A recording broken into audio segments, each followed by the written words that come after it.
गं गणपतये नमः। ॐ गं गुरुभ्यो नमः। ॐ ऐं सरस्वत्यै नमः। ॐ श्री दुर्गायै नमः। ॐ नमो नारायणाय। ॐ नमः शिवाय। ॐ नमः शिवाय। ॐ नमः शिवाय। शान्ता पद्मासनस्थं शान्तं पद्मासनस्थं शशिधरमुकुटं पञ्चवक्त्रं त्रिनेत्रं शूलं वज्रं च खड्गं परशुमभयदं दक्षिणाङ्गे वहन्तम् नागं पाशं च घण्टां डमरुकसहितं शाङ्कुशं वामभागे नानालङ्कारदीप्तं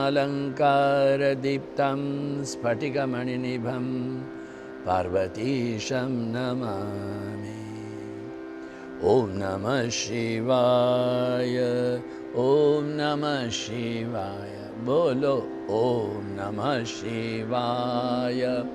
ॐ नमः शिवाय। ॐ नमः शिवाय। ॐ नमः शिवाय। ॐ नमः शिवाय। ॐ नमः शिवाय। ॐ नमः शिवाय।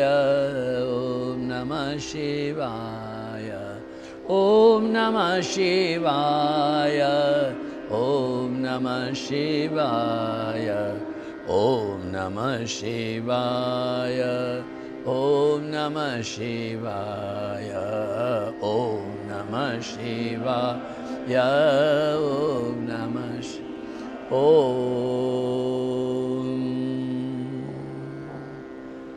गुरु भगवान श्री स्वामी शिवानंद जी महाराज को प्रणाम।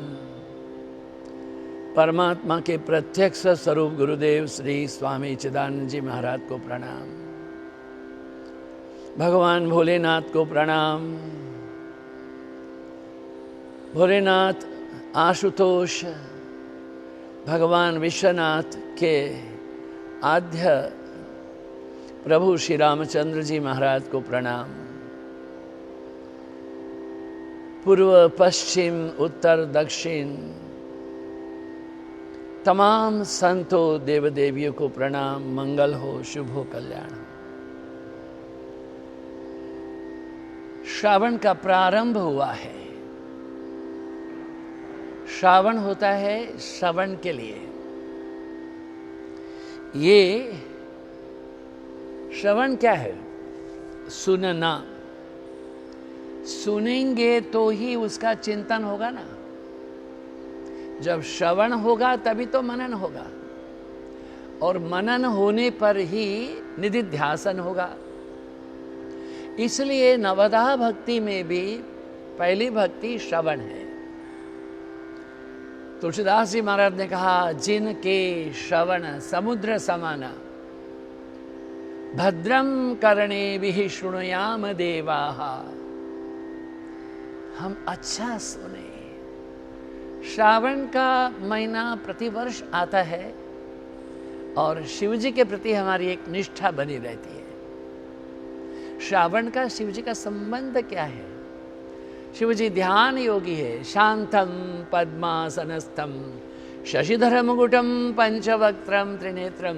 शांतम, पद्मासन में शांत बैठे हुए हैं। शशिधर मुकुटम, ये अपने मस्तक पर ललाट पर चंद्रमा है। शूलम वज्रम च खड्गम परशुमभयदम दक्षिणांगे वहंतम। नागम पाशम, वो उनके हाथ में शूल है, वज्र है, आभूषण नाग के हैं। नागम पाशम, च घंटाम डमरुक सहितम शांकुशम वाम भागे। ऐसे ही महादेव पार्वती के ईश, गणेश के तात, हमारे प्यारे सुब्रमण्यम स्वामी के वैसे पिता हैं किंतु उनके शिष्य भी हैं। ओमकार का ज्ञान सुब्रमण्यम स्वामी जी ने दिया, कार्तिकेयन जी ने दिया। ऐसे महान शिव शंभो आपको प्रणाम प्रणाम प्रणाम। शिव कथा का प्रारंभ होता है सर्वप्रथम विश्वेश्वर संहिता का हम विहंगावलोकन करेंगे। कहते हैं कि सृष्टि के आदि और अंत में सब कुछ मंगल ही है। मंगलम भगवान विष्णु, मंगलम गरुड़ध्वज, मंगलम पुंडरीकाक्ष, मंगलायतनो हरिः। वस्तुतः सभी कुछ मंगल ही है, अमंगल विश्व में कुछ भी नहीं है, क्योंकि परमात्मा सर्वत्र है, सर्वत्र परमात्मा है। यच्च किंचित जगत सर्वं दृश्यते श्रूयते पिबा अंतर्बहिः तत्सर्वं व्याप्त नारायण स्थित। विश्व में जो कुछ के अंदर है, बाहर है, जिनको हम सुन सकते हैं, देख सकते हैं, वो तमाम के भीतर परमात्मा है, प्रत्यक्ष भगवान शिव है। रोज तो प्रार्थना हम बोलते हैं, त्वमेव सर्वम मम देव देव, त्वमेव सर्वम। माता पिता बंधु सखा मित्र धन विद्या जो कुछ बच गया सर्वत्र।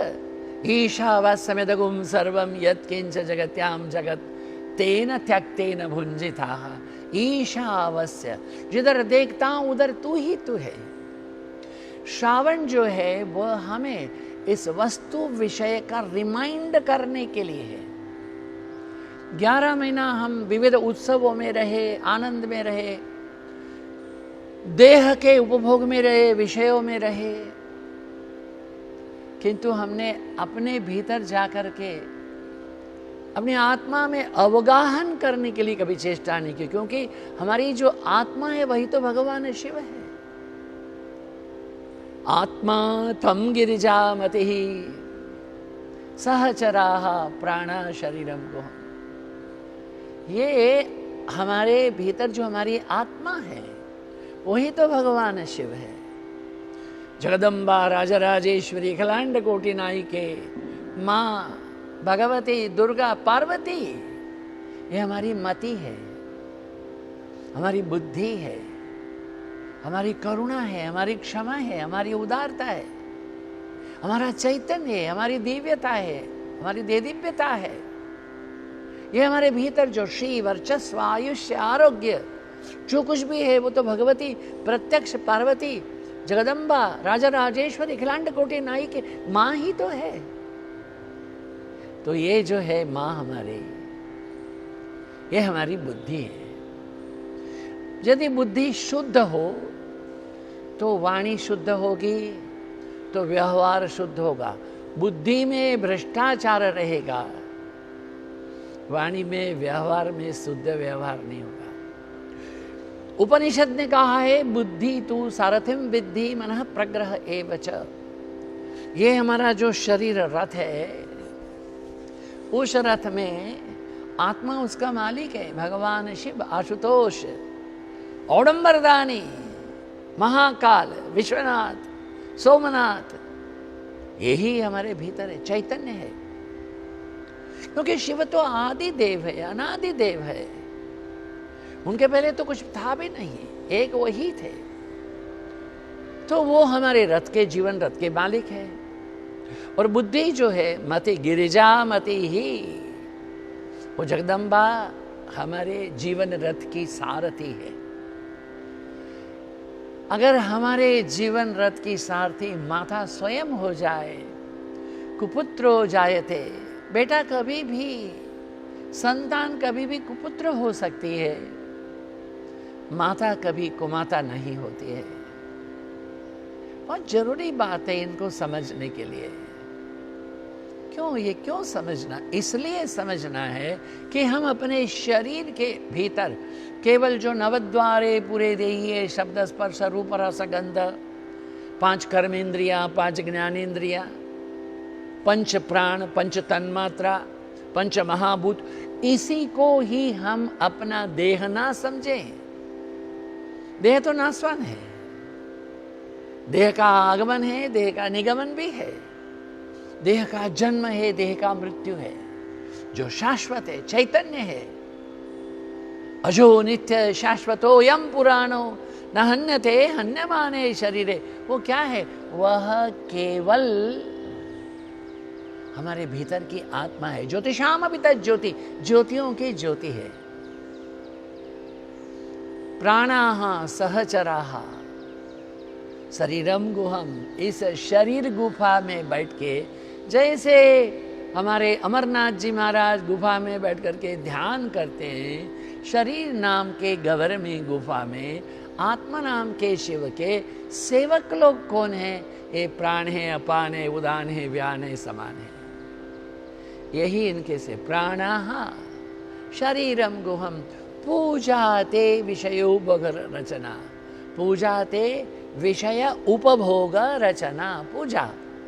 हे नाथ, हम अपने कर्मीय इंद्रियों से या ज्ञान इंद्रियों से जो भी व्यवहार करते हैं, यत् करोसि यदस्नासि यज्जुहोसि तदासि यत् तपस्यसि कौन्तेय तत्कुरु समदर्पणम, जो कुछ भी हम करते हैं नाथ वो आपकी पूजा है। संचार प्रदयो प्रदक्षिण विधि, हम जहाँ पर भी जाएं वो आपकी प्रदक्षिणा है। निद्रा समाधि स्थिति, ये यम नियम, अहिंसा सत्य अस्तेय ब्रह्मचर्य परिग्रह शौच संतोष तपस्वाध्याय ईश्वर प्रणिधान, ये यम नियम है।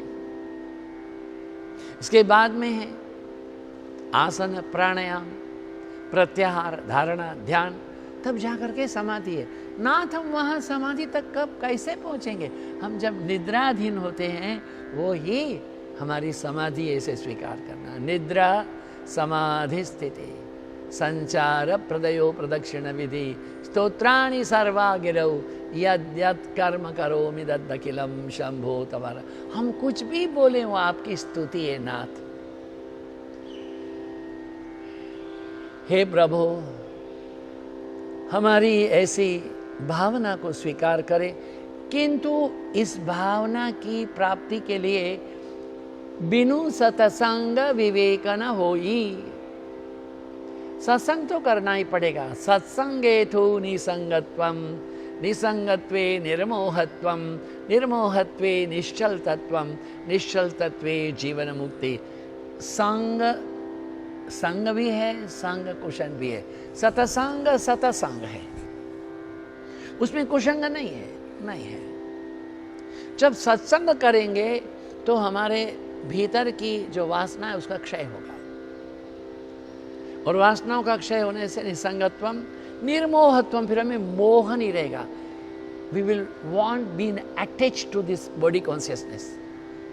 ये मैं शरीर हूँ, मैं पुरुष हूँ, मैं स्त्री हूँ, मैं डॉक्टर हूँ, मैं वकील हूँ, मैं प्रोफेसर हूँ, मैं मंत्री हूँ, कुछ भी नहीं हो। You are not even a speck in the cosmos. हिमगिरी आच्छादित हिमालय की गिरी किंदरा में जहाँ भगवान भोलेनाथ शिव ध्यानस्थ है। एक बार हिमालय के उत्तुंग शिखरों को तो देखो, गोमुख के गह्वर में से आती हुई गंगा जी को तो देखो, प्रातःकालीन सूर्य की रश्मियों को तो देखो, पूर्णिमा के चंद्रमा की चांदनी को देखो, खिलते हुए केसलाय पुष्पों को देखो। इनको देखने के बाद में अनुभूति होगी हम कहाँ हैं। जंतु नाम नर जन्म दुर्लभ मतम, जंतु भी नहीं है। पुंस्त्वं ततो विप्रता, अरे हमको पुरुष देह प्राप्त हुआ है, ज्ञान के लिए अर्चना हुई है। पुरुषम ततो विप्रता, जंतु नाम नर जन्म दुर्लभ मत, पुंस्त्वं ततो विप्रता। इतना अगर हमको प्राप्त हो जाए तो समझना कि हमारे भीतर ज्ञान की एक छोटी सी अंकुर उत्पन्न हुई है। जब ज्ञान का अंकुर एक सूर्य की किरण प्राप्त हो गई तो सूर्य की पूरी चेतना प्राप्त हो जाएगी। करना क्या है हमको? विश्व संहिता कहते हैं जगत में सब कुछ मंगल है। भूमि मंगलम, उदक मंगलम, गगन मंगलम, सूर्य मंगलम, चंद्र मंगलम, वायु मंगलम, अग्नि मंगलम, जीव मंगलम, जगत मंगलम, मनो मंगलम, आत्म मंगलम, सर्व मंगलम, सर्व मंगलम, सर्व मंगलम भवतु भवतु भवतु, सर्व मंगलम भवतु भवतु भवतु। विश्व में सब कुछ मंगल ही है। जितने हृदय में प्राणी मात्र के लिए अपूर्व प्रेम हो, अपूर्व भाव हो, ईश्वर सर्वभूतानां हृदयेषु अर्जुन तिष्ठति।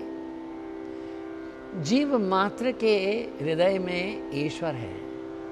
अभी देखिए, ये हमारे शिव पुराण जी की पूजा है, इन भक्तों ने की।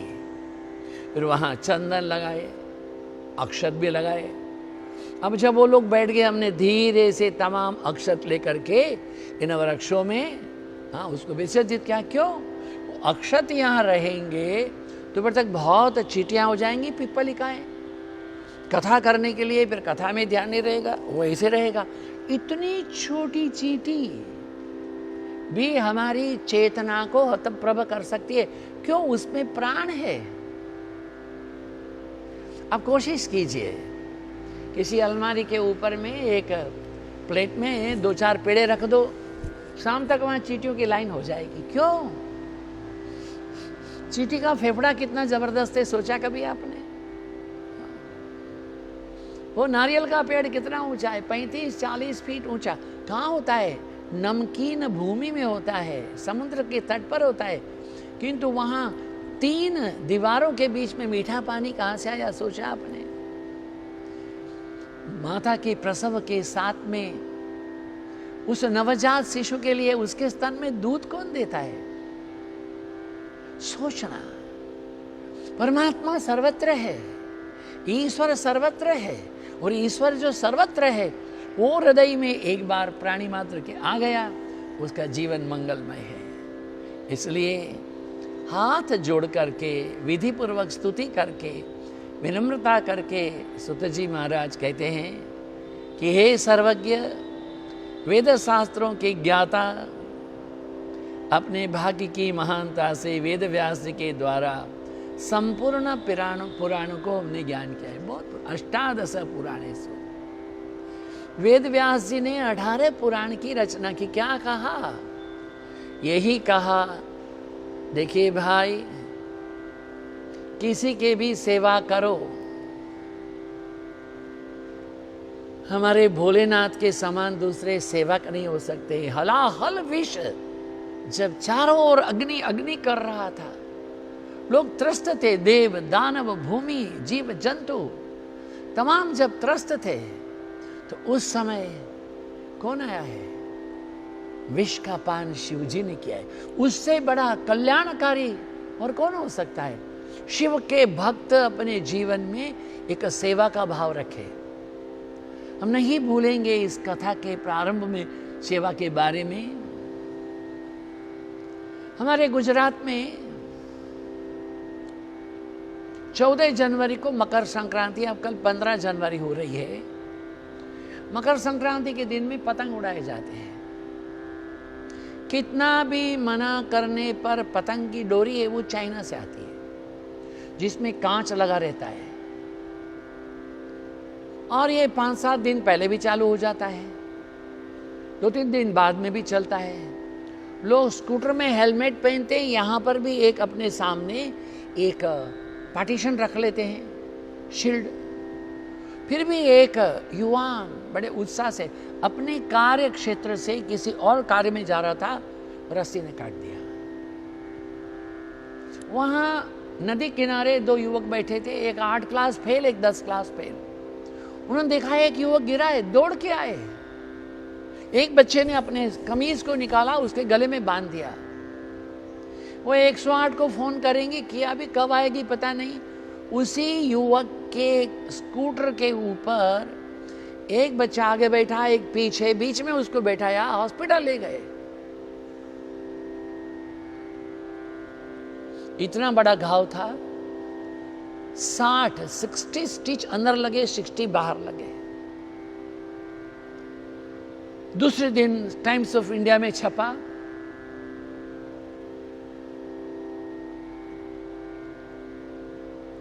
सिटी ऑफ एंजल्स, देवदूतों की नगरी। इन बच्चों को पूछा गया, क्या करते हो? झुपड़पट्टी में रहते हैं, बस्ती में रहते हैं, स्लम में रहते हैं। आकस्मिक आपको ये कैसे हुआ? मन में भाव, बोले हमारे झुपड़पट्टी के साथ में एक छोटा सा झोपड़ी में हनुमान जी महाराज का विग्रह है। हम वहां जाते हैं। वहां के पुजारी जी ने भी बताया कि हनुमान के समान दूसरा कोई सेवक नहीं है। सेवक का धर्म बड़ा कठोर है। कभी भी सेवा करने का सौभाग्य हो तो उसको छोड़ना नहीं। हनुमान जी कौन है? एकादश रुद्र है, भगवान शिव स्वयं है। इसलिए हम अपने जीवन में जब शिव आराधना करते हैं तब हमारे हृदय में सबसे पहली बात यह है कि हम सर्वत्र शिव का दर्शन करें और सेवा करने के लिए कोई भी मौका सामने हो तो उसको छोड़े नहीं। whether they are known to you or unknown to you, आपको जानने वाले कि नहीं जानने वाले, सेवा करने का कोई मौका ना छोड़े। यही शिव उपासना है, यही हनुमान जी की उपासना है, यही तमाम देवी देवताओं की गुरु की उपासना है, यही मानवता है। यहां प्रथम विश्वेश्वर संहिता में वर्णाश्रम धर्म संबंधी भी बातें कही गई है। ये वर्णाश्रम क्या है? ये वर्ण माने क्या? ब्राह्मण है, क्षत्रिय है, वैश्य है, शूद्र है। देखिए कोई भी नीचा नहीं है, कोई ऊंचा नहीं है, नहीं, सबका अपना अपना स्थान है। मस्तक के ऊपर आप टोपी रख लो तो उसका स्थान तो है, पगड़ी बांधो तो उसका स्थान है, किंतु पांव में जूतों का भी महत्ता है। इसलिए चरण के पादुकाओं की पूजा होती है, ये आपके पगड़ी की पूजा नहीं होती है। कभी कोई व्यक्ति अपने आप को शूद्र ना समझे कि मस्तिष्क में ब्राह्मण विराजमान है, हाथ में क्षत्रिय विराजमान है और हमारा पेट के अंदर में ये वैश्य है और पांव में शूद्र है। अरे शूद्र के बिना, शूद्र माने कोई निकृष्ट जाति नहीं है, उसका सम्मान करे। जो पढ़ता है पढ़ाता है वो ब्राह्मण है, जो रक्षा करता है वो क्षत्रिय है, जो वाणिज्य व्यापार करता है वह